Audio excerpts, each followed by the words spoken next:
गोविंद ने कहा कि कायेन वाचा मनसेन्द्रियोर्वा बुद्ध्यात्मनं वानसुतावभाना। शरीर से, वाणी से, मन से, इंद्रियों से कुछ भी किया जाए, लेकिन परमात्मा को समर्पण। श्री कृष्ण द्वारिका देव, द्वारिकावासी कौन? कृष्ण ने पुकारा था जब पितामह भीष्म, द्रोणाचार्य, कृपाचार्य, धर्मात्मा सारे बैठे थे और द्रौपदी की लाज बचाने के लिए। द्रौपदी की जब लाज नहीं बची, आखिर में द्रौपदी ने बहुत हाथों से खींचा, पहले साड़ी को बचाने की कोशिश करी, फिर दांतों से पकड़ा, जब नहीं पकड़ा तो हाथ खड़े कर दे। हे द्वारिकाधीश, अब तू जाने और तेरा काम जाने। श्री कृष्ण द्वारिका वासिन देव देव जगतपते कौरवे परिभूता माम किम न जानसि केशवः। हे द्वारिकावासी, आप मेरी लाज को बचाएं। और भगवान ने चीरहरण में लाज बचाई थी। ये भी एक कथा है, किसी पुराण में एक संत स्नान कर रहे थे और स्नान करते हुए द्रौपदी ने देखा लंगोटी पहनी थी संत ने, और लंगोटी पहन करके एक लंगोटी सुखा रहे थे और एक स्नान कर रहे थे। और जैसे संत लंगोटी को बदलने के लिए गए, लंगोटी उड़ गई और दूसरी जो लंगोटी थी वो फट गई। तो द्रौपदी ने उसको अपना एक साड़ी का पल्लू फाड़ करके संत को दिया था कि बाबा आप इससे अपना शरीर ढक लीजिए। तो संत ने बोला था कि इस वक्त नहीं, उस वक्त तेरी भगवान, जिस दिन तेरे वस्त्र का समय होगा, वो वस्त्र तुझे वहां मिल जाएगा। यही आज वो संतों की कृपा से है, क्योंकि बिना संतों के कुछ नहीं होता है, बिना सत्संग के कुछ नहीं होता है। इसलिए संत कृपा होनी चाहिए। और आज हम इस कथा में पूर्ण विराम की तरफ जा रहे हैं, पूर्ण की तरफ जा रहे हैं। सभी जनता जनार्दन ने हमारे बहुत साथ दिया। हमारे यजमान तो दो हैं, वो है ही हैं। अब समस्त यजमान सभी की बड़ी भक्ति, शक्ति, प्रेम हमें मिला है और हमें अच्छा आनंदित महसूस हुआ है कि हम आज जहां पर आए हैं, भगवान की कृपा से आप सब लोगों के बीच में कुछ लेकर के जाएंगे। और हमारे साथ अच्छे अच्छे आचार्यों ने पाठ किया, अनुष्ठान किया। हमारे साथ में यही कोरबा के मूलचंद महाराज बड़े अच्छे ज्योतिषी हैं और ज्योतिष में इनका अच्छा ज्ञान है। बनारस से शास्त्री हैं। किसी को जन्म पत्री के बारे में, जन्म कुंडली के बारे में, या किसी को भी ग्रह शांति, कुछ भी ब्राह्मण से संबंधित कोई काम हो, आप स्वतंत्र होकर के मिल सकते हैं। लालची नहीं है, लोभी नहीं है। हाँ, ऐसे ब्राह्मण नहीं है, संतोषी ब्राह्मण हैं और अच्छे आचार्य, ज्ञानी हैं। संगीत वालों ने बड़ा अच्छा साथ दिया, जबकि हमारा यह स्वर्ग और पाताल का आंकड़ा था। हम हिमालय से हैं और ये धरातल से हैं, लेकिन धरातल और हिमालय को भी इन्होंने मिला दिया। एक आप लोगों का और हमारा संबंध भी एक धरातल और एक हिमालय का था। आज धरती हिमालय की बराबरी में आ गई है। मुझे बड़ा हर्ष और आनंद महसूस हुआ। भगवान से यही बार बार प्रार्थना करूंगा, उस केदारेश्वर भगवान बद्री विशाल से, कि आपका हमारा सामना होता रहे। कभी भी आपको जरूरत हो सत्संग के माध्यम से, कर्मकांड के माध्यम से, कथा के माध्यम से, तो आप स्वतंत्र हैं। जिस प्रकार से भगवान के दरवाजे जय और विजय, ब्राह्मणों के द्वार खुले, उसी प्रकार से मेरा हृदय दरवाजा आप लोगों के लिए सब खुला है। अब खुले मन से हम आपके साथ हैं। सभी शिष्यों का सभी आदर करते हैं, सम्मान करते हैं। तो आइए, कुछ 10 मिनट की और कथाएं हैं, उससे पहले हम भजन की तरफ चलेंगे, क्योंकि आज सबका मन कर रहा कि काफी देर तक बैठे रहेंगे कि जाना है। चलिए कोई ऐसा हमारे संगीत का ऐसा भजन दे कि जो हमारी जो ये मातृशक्ति है आज नृत्य करे।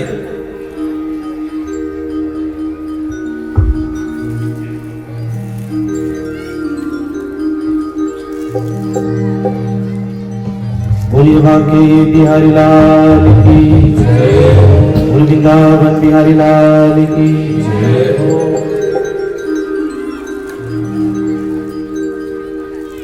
श्याम तेरे भरोसे मेरा परिवार है, जय हो। श्याम तेरे भरोसे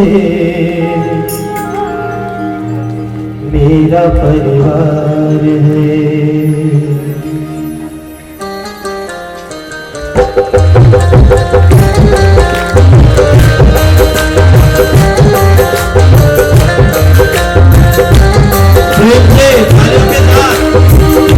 हम तेरे भरोसे मेरा परिवार है, सब तेरे भरोसे मेरा परिवार है।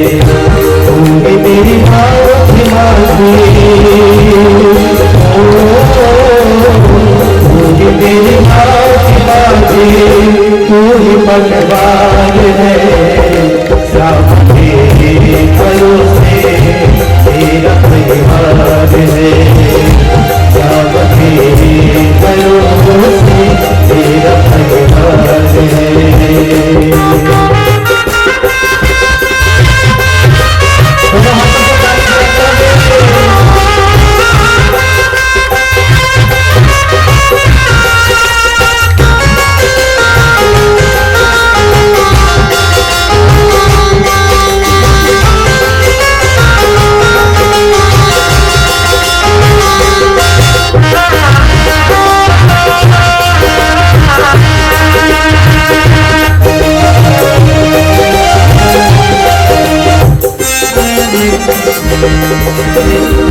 हो अगर सच्चा बाजी अब की बात होगी, किसी भी बीच खबर में अब नजर खाद होगी।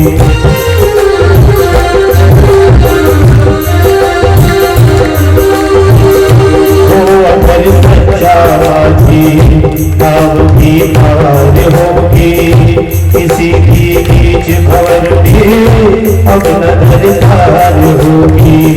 मैंने जब भी पुकारा, मैंने जब भी पुकारा, तू तो मेरे पास है।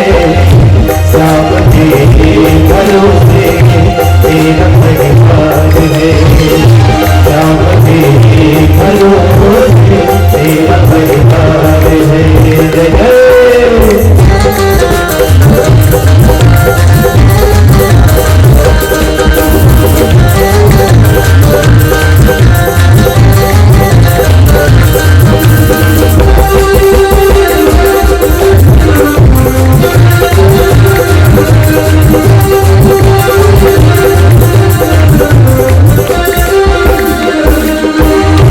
मैंने अब छोड़ी चिंता, तुम तेरा साथ पाया, तुमको जब भी पुकारा अपने ही पास पाया।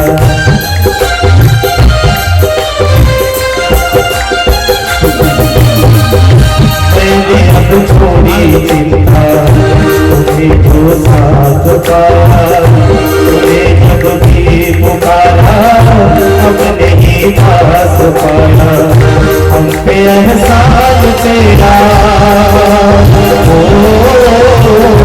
हम पे एहसान तेरा आधा बेसुमार है। साथ तेरे भरोसे मेरा परिवार है, साथ तेरे भरोसे मेरा परिवार है।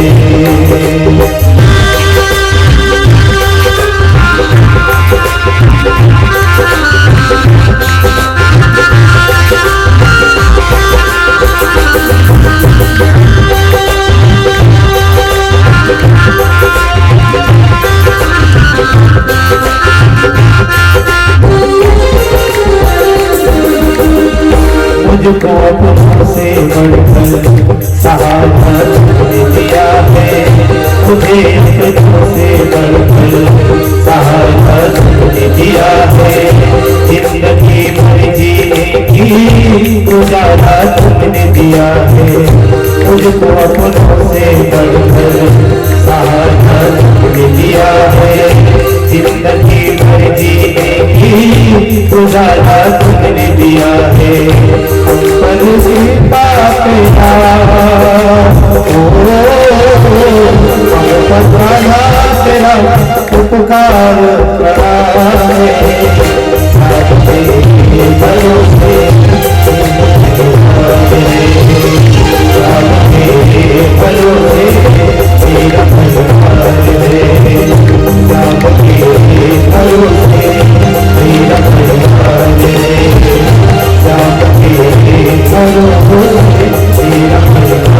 है,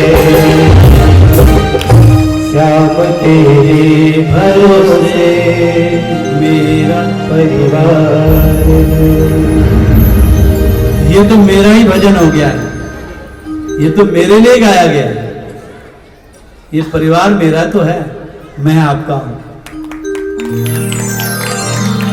इसलिए मैं श्याम से प्रार्थना करता हूं, ये मेरा परिवार है,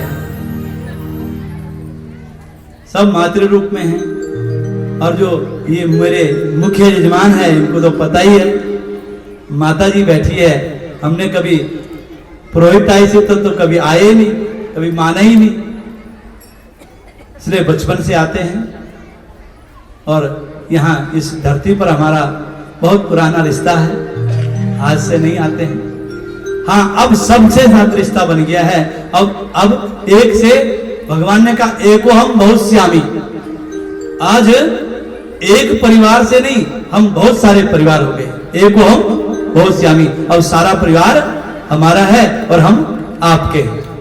इसलिए इस बीच में यदि हमारे मुख से कोई गलती से कोई शब्द निकला हो, कोई शब्द में अभ्रंशता हुई हो, या बोलने में कोई वाणी में कुछ विवाद हुआ हो, तो मैं क्षमा चाहूंगा, और इस दास की क्षमता स्वीकार करना।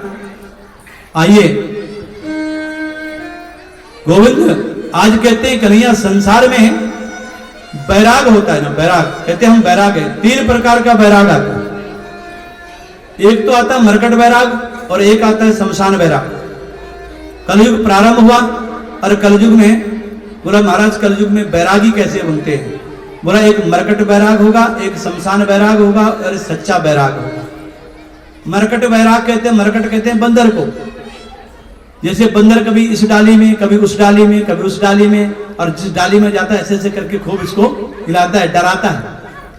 वैसे ही मनुष्य परिवार को एक बार, अरे मैं थक गया हूं, तुमने परेशान कर दिया मुझे, तुम हमारे बच्चे नहीं मानते हैं, पत्नी नहीं मानती है, पोता नहीं मानता है, बस मैं हरिद्वार जाऊंगा, अब तो मैं महाराज जी के साथ भजन करूंगा, बस बद्रीनाथ जाता हूं, यहां रह के तो बेकार हो जाएगा।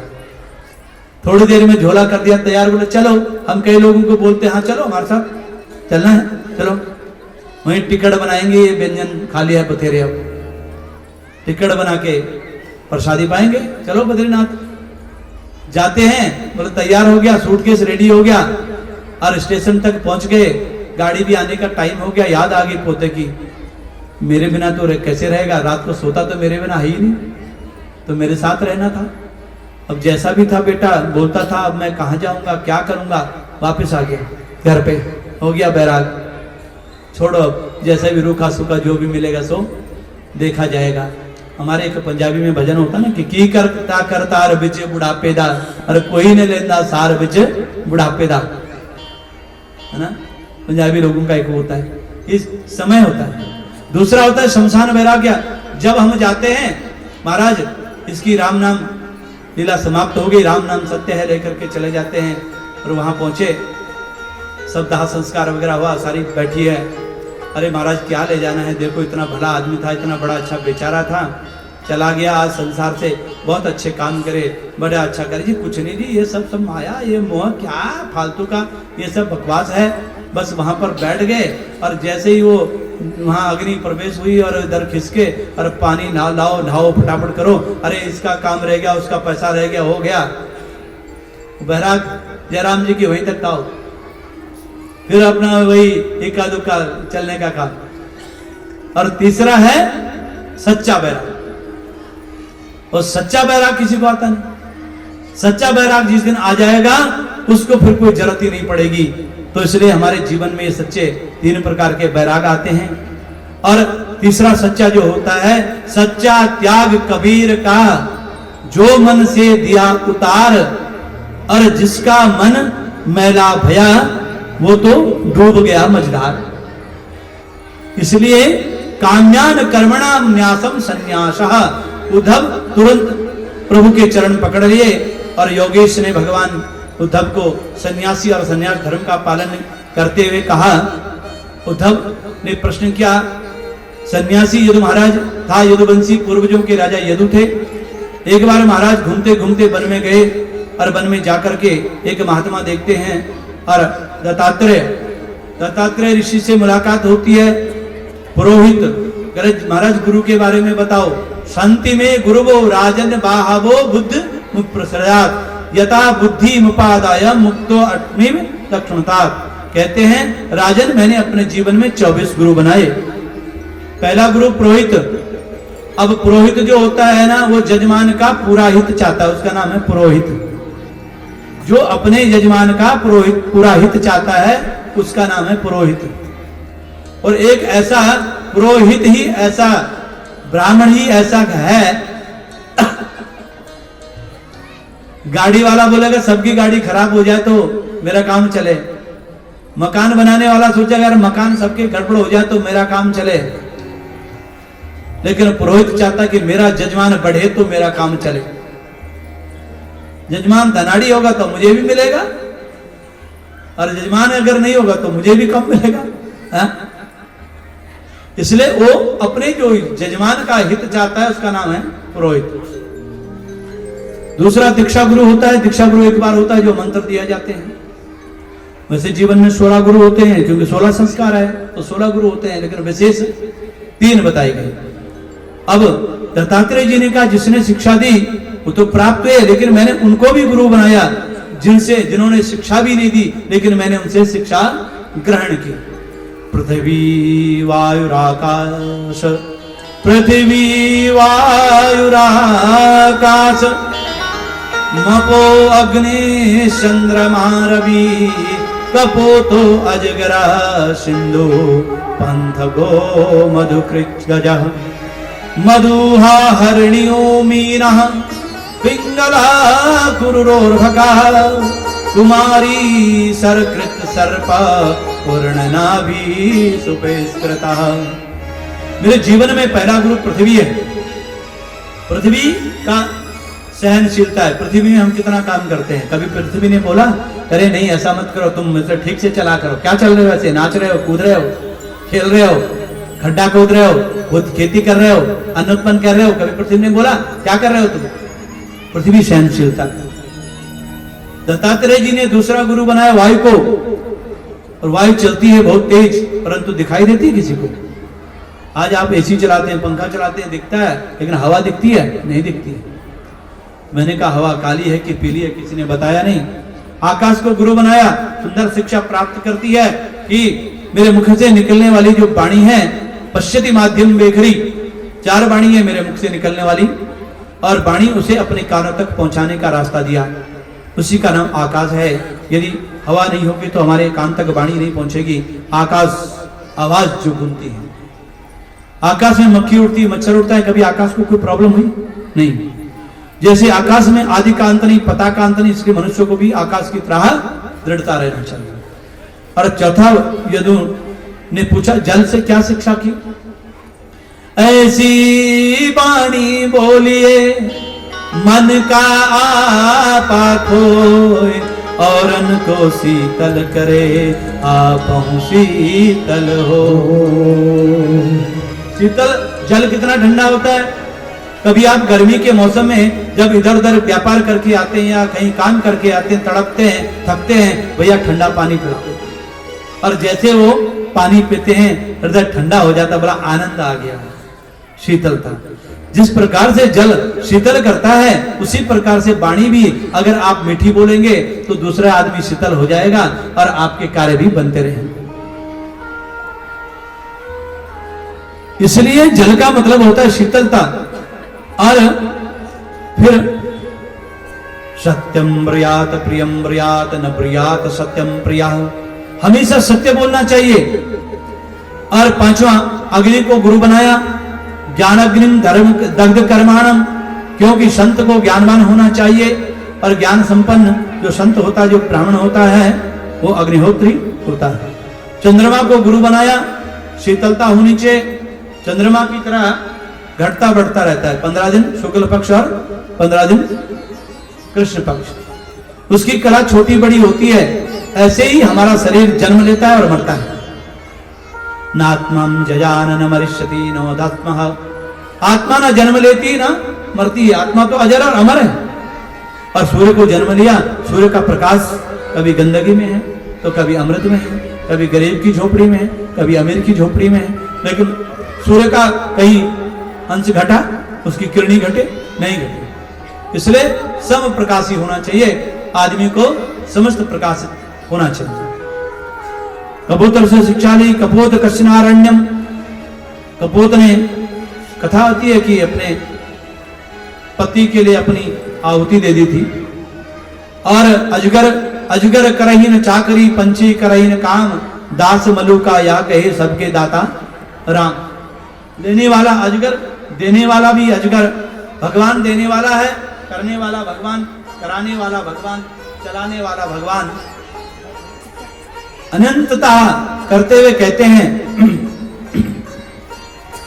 पतंगे को गुरु बनाया, वैसे को गुरु बनाया और मछली को गुरु बनाया। बहुत सारी चीजें हमारे जीवन में सीखने के लिए है, इसलिए सीखते सीखते जीवन को चलाना चाहिए। और 24 गुरु बनाने के बाद भगवान ने कहा कि अब मोह निशा जब सेवन हारा, और कहा इस जिंदगी को बड़े प्यार से जीना, आराम से जीना चाहिए, सबको शिक्षित देना चाहिए, कुछ ना कुछ किसी से लो, दो, आदान प्रदान करो और जिंदगी को बड़े प्यार से जियो। जिंदगी प्यार का गीत है जिसे हर दिल को गाना पड़ेगा। जिंदगी प्यार का गीत है जिसे हर दिल को गाना पड़ेगा। जिंदगी गम का सागर भी है, हंस के उस पार जाना पड़ेगा। जिंदगी गम का सागर भी है, उस पार जाना पड़ेगा। जिंदगी प्यार का गीत है जिसे हर दिल को गाना पड़ेगा। जिंदगी प्यार का गीत है जिसे हर दिल को गाना पड़ेगा। जिसका जितना हो आंचल यहाँ, जिसका जितना हो आंचल यहाँ, उसको सौगात उतनी मिलेगी, उसको सौगात उतनी। आंचल जितना बड़ा होगा उतनी तो मिलेगा। जिसका जितना हो आंचल यहाँ, जिसका जितना हो आंचल उसको सौगात उतनी मिलेगी, उसको सौगात उतनी मिलेगी। फूल जीवन में गर ना खिले, फूल जीवन में गर ना खिले, कांटों से पीना पड़ेगा। जिंदगी प्यार का गीत है, दिल से गाना पड़ेगा। ये जिंदगी चलाने की की चीजें इसको चलाओ, हंस के निकालो। निकल नहीं पड़ेगा तो कैसे जियोगे? है अगर दूर मंजिल तो क्या, है अगर दूर मंजिल तो क्या, रास्ता भी है मुश्किल तो क्या, रास्ता भी है मुश्किल तो क्या, रात तारों की बिना मिले तो, रात तारों की बिना मिले तो, जिनका दीपक जलाना पड़ेगा, जिंदगी जाने का दिन है, तुझे हर दिन को गाना पड़ेगा। जिंदगी गम का सागर भी है, उसके उस पार जाना पड़ेगा।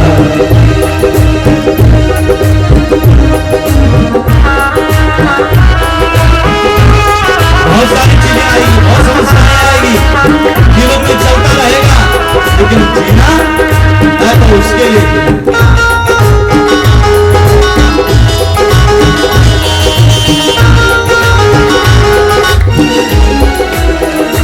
जिंदगी पहेली भी है, दुख की सहेली भी है, जिंदगी पहेली भी है, दुख की सहेली भी है, जिंदगी एक वचन भी है, किसे तो निभाना पड़ेगा, जिंदगी जाने का गीत है, उसे हर दिन को गाना पड़ेगा। इसलिए जिंदगी को जीना है। कई उतार चढ़ाव आते हैं, जीवन में चलता रहता है, लेकिन जिंदगी को जीना, स्वयं जीने। भगवान रक्षा किसी की नहीं करते हैं, स्वयं करनी पड़ेगी। स्वयं एक पग चलोगे तो परमात्मा दो पग चल करके आते हैं। आइए अब सुखदेव जी कहते हैं, द्वादश स्कंद में प्रवेश है। कलयुग केवल नाम आधार। कलयुग में अब कलयुग प्रारंभ होता है, तो सभी तक्षक को सारी कथाएं सुनाई। भगवान ने आखिर में यदुवंश का भी विनाश हुआ, क्योंकि भगवान ने अपने बच्चों को यह समझाया था कि बेटा कभी भी किसी भी संत का अपमान मत करना और संत के साथ परिहास मत करना। दो ही चीज बताई है, बताने के लिए तो अनंत है। कभी कोई संत आए, कभी कोई महात्मा आए, कभी कोई बुजुर्ग आए, मजाक मत करना, परिहास मत करना।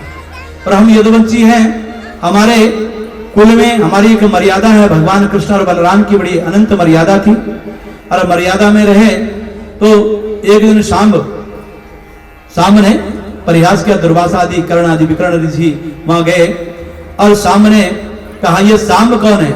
ये सांब भगवान का जो पुत्र कैसे बना सांब? क्योंकि पुत्र प्राप्ति में भगवान शंकर की आराधना कर रहे थे, और शंकर और पार्वती ने दोनों के मन में थी कि हम पुत्र बन करके जाएं, तो नाम पड़ा सांब। सा अंबा, मां पार्वती सहित सा अंबा, सांब दोनों का नाम, अंबा सहित सांब। और परिहास किया कि देखो तो ये नहीं बहू है, इसका बच्चा होने वाला है, क्या होगा? दुर्वासा जैसे संत भगवान समझने लगे, अच्छा कलयुग आ गया है और इनकी बुद्धि विकृत हो गई है, बिगड़ने लग गई है, तो बोला इसके पेट में मुसल होगा। अब देखा तो मुसल, उग्रसेन के पास जाते हैं, बोला नाना क्या करें? बोला इसका चूरा बनाओ और यमुना जी में डाल दो। और भगवान समझ गए कि अब आ गया है और विनाश का समय नजदीक आ गया है, तो सबको आदेश दे दिया कि पूरे यदुवंशियों को ले जाओ, अब द्वारिका समाप्त होने वाली है। बलराम जी को भी बोला कि आप भी अपना जाइए, शेषनाग के अवतार हैं। उद्धव जी को बोला बद्रीनाथ में मुलाकात होगी अब तो, क्योंकि हमने कहा ना कि भागवत का जो उद्गम स्थान है वो बद्रीनाथ ही है। पुराणों का जो उद्गम स्थान है वो भी बद्रीनाथ है। कथाएं कितनी करें, कथाएं अनंत हैं, लेकिन हमारे जो पुराण की रचना और पुराणों का जो सार है और पुराणों में जो अमृत है वो वहां यमुना भगीरथी तट किनारे पर बद्रीनाथ में ही है। इसलिए उद्धव जी को कहा बद्रीनाथ, और भगवान अर्जुन को आदेश दिया कि जाकर के सभी को वृंदावन पहुंचाओ, सभी रानियों को यथावत। उधर अर्जुन आए, अर्जुन ने रास्ते में भगवान ने बेल का रूप धारण किया और सबको हरण करके चले गए, क्योंकि देवता थे तो देवता अपने स्थान पर जाएंगे। अर्जुन आए, अर्जुन ने कहा, देखा, युधिष्ठिर ने पूछा क्यों, तू कैसा, तेरा निस्तेज क्या है, तेज कहां गया? बोला सब तेज खत्म हो गया, भगवान हमको छोड़ करके साकेत धाम चले गए। तो फिर सभी पांचों भाइयों ने भी मन में विचार किया, अब यहाँ रह करके हमने क्या करना है, जब कृष्ण नहीं है तो हमारा जीना भी यहाँ ठीक नहीं है, और सीधे स्वर्गारोहण की तरफ, स्वर्गारोहण का रास्ता भी बद्रीनाथ से ही जाता है, रास्ता वही है, द्वार वही है, जाना वही है। और जाकर के आकाश मंडल में देवता सब खड़े, ब्रह्मा ने कहा देवता देखना भगवान कहाँ जाते हैं, टकटकी लगाकर देखते हैं, भगवान ऐसे बैठे हुए ध्यान मग्न में, और एक विषाद आता है और बाण मारता है और वो उसके पैर में लग जाता है, क्योंकि वो राम जो बाली है ना, बाली को बाण मारा था तो उद्धार करना था। इधर वही आज भिलराज बना है, बोला तेरी कोई गलती नहीं है, तेरा भी उद्धार हो गया, तुम भी जाओ, मैंने तुम्हारा भी कर्जा उतार दिया। और भगवान कहाँ गए? साक्षात भागवत के अंदर प्रवेश है। श्री कृष्ण कहीं गए नहीं, भगवान ये अपने साकेत धाम को कहीं छोड़ करके नहीं गए। इस स्वर्गलोक मृतलोक कलयुग में कहीं नहीं है भगवान, भगवान साक्षात भागवत के अंदर प्रवेश है। इसलिए पूरे भागवत भगवान की जय हो। और यदि भगवान के दर्शन करने तो भागवत की कथा करनी पड़ेगी, यदि भगवान का अनन्य भक्ति करनी तो भागवत का कथा सुनिए। और भागवत की कथा से कभी तृप्ति नहीं मिलती है, मिली किसी को तृप्ति? अगर अच्छा बोलो कोई कि नहीं महाराज बहुत सुन लिया, अब सुनने की इच्छा नहीं है, कह सकता कोई? हाथ खड़े करो कि जिसकी सुनने की इच्छा नहीं हो, और जिसकी सुनने की इच्छा है वो, वाह क्या भक्त मिले। तो यो वेति भौतिकम रूपम कृष्ण